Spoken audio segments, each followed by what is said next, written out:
श्री राम भक्तों, भक्ति साधना चैनल में सभी भक्तों का स्वागत है। भक्तों, आज हम बात करेंगे श्री नानक देव और बाला मर्दाना की। एक दिन श्री नानक देव महाराज और बाला मर्दाना कहीं जा रहे थे और रास्ते के अंदर तरबूजों का एक बाग आता है। अब तरबूजों का जब खेत आया और बाला मर्दाना श्री गुरु नानक देव को कहने लगे, गुरुजी हम कुछ तरबूज तोड़ लें, पर श्री नानक देव ने मना कर दिया कि नहीं, इससे खेत का मालिक नाराज हो जाएगा। पर बाला मर्दाना बार बार गुरुजी से कहने लगे कि गुरुजी एक तोड़ लेते हैं तो क्या होता है। गुरुजी ने कहा कि चलो कोई बात नहीं, ले आओ। जैसे ही वो तरबूज तोड़कर लाते हैं तो खेत का मालिक आ जाता है और खेत के मालिक ने आकर इससे इतराज किया कि तुमने हमारे तरबूज को क्यों तोड़ा। और वो जाकर राजा के पास श्री गुरु नानक और बाला मर्दाना की शिकायत करते हैं कि राजा साहब, हमारे खेत से संतों ने तरबूज तोड़ लिए। तो राजा साहब अपने सिपाहियों को भेजते हैं और तीनों को जेल के अंदर डाल देते हैं। तो जब जेल के अंदर डाल दिया तो वहां का रिवाज था कि जो जेल के अंदर जाए उसको चक्की पिसाई जाएगी। और बाला मर्दाना और श्री नानक देव जी महाराज को भी चक्की लाकर दे दी। और चक्की लाने के बाद चक्की अपने आप चलने लग पड़ी और श्री नानक देव ने कहा कि जितना भी शहर का अनाज है ये चक्की अपने आप पीस देगी। तो ये देखकर सभी हैरान होते हैं और गुरु नानक देव से क्षमा मांगते हैं कि गुरुजी हमें माफ कर दो, आप तो एक महात्मा संत हैं, हमने तो गलत कर दिया, आपको जेल के अंदर भेज दिया। तो श्री नानक देव कहते हैं, जितने इस जेल में जेलरी हैं सभी को बाहर निकाला जाए, फिर मैं बाहर जाऊंगा। तो राजा साहब कहते हैं, ऐसे तो गुरुजी हमारी जहल सभी खाली हो जाएगी, पर जितने आपकी चोले को पकड़ लें तो उतनों को हम बाहर निकाल सकते हैं। अपनी शक्ति से श्री गुरु नानक महाराज जी ने चोला बढ़ाया और सभी जहलियों को बाहर लेकर आए और जहल को खाली कर दिया और सब जहलियों से कहा कि आप भगवान का नाम जपा करो। और ऐसे चलते चलते बाला मर्दाना रोज गुरु को कहते थे कि गुरुजी जो नाम जप आप करते हो वो नाम जप हमारे को भी दो कि हम उस परमात्मा के पास जाएं। तो श्री नानक देव कहते हैं, आपको नाम जप तो दिया हुआ है पर आप उस पर गौर नहीं करते। तो एक दिन वो भिक्षा मांगने जाते हैं बाला और मर्दाना, और जाकर सोचा कि आज गुरु जी को जब खाना देंगे जब हमारे को पूर्ण नाम बताएंगे।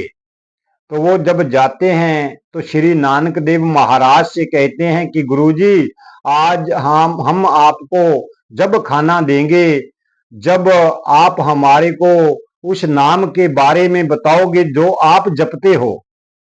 तो भक्तों, दोपहर का समय था। नानक देव ने पंजाबी में कहा कि ना अगला वेला ना पिछला वेला, अब नाम देने का समय कहां पर है।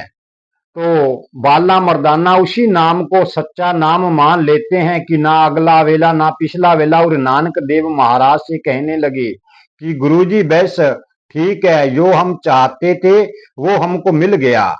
और दूसरे दिन भिक्षा मांगने एक गांव के अंदर जाते हैं। वहां के राजा का लड़का मर गया था और स्वर्गवास हो गया था। उसको अंतिम संस्कार के लिए कब्रिस्तान के अंदर वो लोग लेकर जा रहे थे और बाला मर्दाना भी भिक्षा मांगने उसी गांव के अंदर पहुंचते हैं।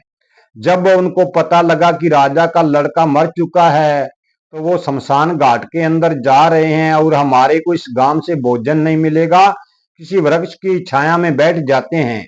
और बाला मर्दाना आपसरी के अंदर विचार करने लगे कि आज गुरु का मंत्र चलाकर देखें लड़का जिंदा होता है या नहीं। तो उन्होंने कहा, अरे लोगों, आप लोग इस बालक को कहाँ पर लेके जा रहे हो? सभी ने बताया, महात्मा जन, राजा का लड़का स्वर्गवास हो गया है, इसको अंतिम संस्कार के लिए लेके जा रहे हैं। तो उन्होंने कहा, ना अगला वेला ना पिछला वेला, इस वेले कहाँ लेके जांदे हो? तो पंजाबी के अंदर कहा उन्होंने। तो श्री गुरु नानक देव वो तो अंतर्जामी थे, वो सब लीला देख रहे थे कि बाला मर्दाना ने ये क्या कर दिया। उन्होंने ना अगला वेला ना पिछला वेला को एक सच्चा मंत्र समझ लिया। चलो, आज इनका विश्वास रखने के लिए लड़के को जिंदा तो करना पड़ेगा। और नानक देव महाराज ने हाथ खड़ा किया और वो लड़का कब्रिस्तान के अंदर जाकर जिंदा हो गया। और सभी लोग सोचते हैं कि वो रास्ते के अंदर जो महात्मा मिले थे, जो कह रहे थे ना अगला वेला ना पिछला वेला, उन्होंने जिंदा किया है। और भक्तों वहां पर जाकर उस संतों को सब नमस्कार करते हैं और कहते हैं, आपके कारण हमारा लड़का जिंदा हो गया। राजा साहब भी उनकी शरण में पड़ता है और बाला मर्दाना को थोड़ा हंकार प्रकट हो जाता है और वह कहते हैं कि पूरा गांव प्रसाद बनाओ। और पूरे गांव में खुशी की लहर उठती है और प्रसाद बनाने लग पड़ते हैं। तो बाद में बाला मर्दाना ने विचार किया कि हम कहीं गलत तो नहीं कर दिया, हमारा विचार कहीं गलत तो नहीं हो गया। तो उनको कहा कि प्रसाद लेकर हमारे गुरुदेव के पास चलो। श्री गुरु नानक देव महाराज जब देख रहे थे कि पूरे लोगों को लेकर बाला मर्दाना आ रहे हैं, तो श्री गुरु नानक देव अचरज में पड़ गए और सोच विचार के अंदर पड़ गए। राजा साहब अपने उस मरे हुए लड़के को जो जिंदा हुआ था, श्री गुरु नानक देव महाराज के पास पहुंचते हैं और दंडवत प्रणाम करते हैं। और महात्मा जी श्री नानक देव ने उनसे कहा कि किस लिए आए हो राजा साहब? उसने सारी बात बताई कि आपके कारण हमारा लड़का जिंदा हुआ है।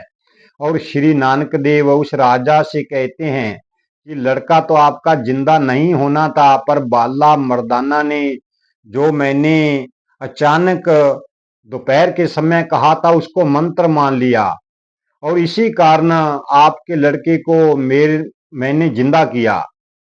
और सभी जब लोग चले जाते हैं और बाला मर्दाना को गुरुदेव कहते हैं कि बाला मर्दाना, तुमने अच्छा नहीं किया, तुमने थोड़ा विचार नहीं किया कि हमारे को चमत्कार नहीं दिखाने चाहिए। आपको तो मैं वैसे ही कहा था कि ना अगला वेला ना पिछला वेला, उसको आपने सच्चा नाम मान लिया, इसी कारण तो मुझको उस लड़के को जिंदा करना पड़ा, क्योंकि संत कभी प्रकृति के उल्लंघन नहीं कर सकते और मुझको करना पड़ा। तो भक्तों, सतगुरु नानक जैसे संत इस संसार में बार बार नहीं होते। हमें उस संतों का चरित्र देखकर हमें अच्छे से परमात्मा की भक्ति करनी चाहिए और उस पार ब्रह्म परमेश्वर के पास पहुंच जाना चाहिए और 84 लाख जोनों से सदा सदा के लिए मुक्त हो जाना चाहिए। जय श्री राम भक्तों, आज की वीडियो हम यहीं समाप्त करते हैं। जीवन रहा तो कल की वीडियो में फिर मिलेंगे। वीडियो को लाइक और शेयर सब्सक्राइब जरूर कर देना। जय श्री राम।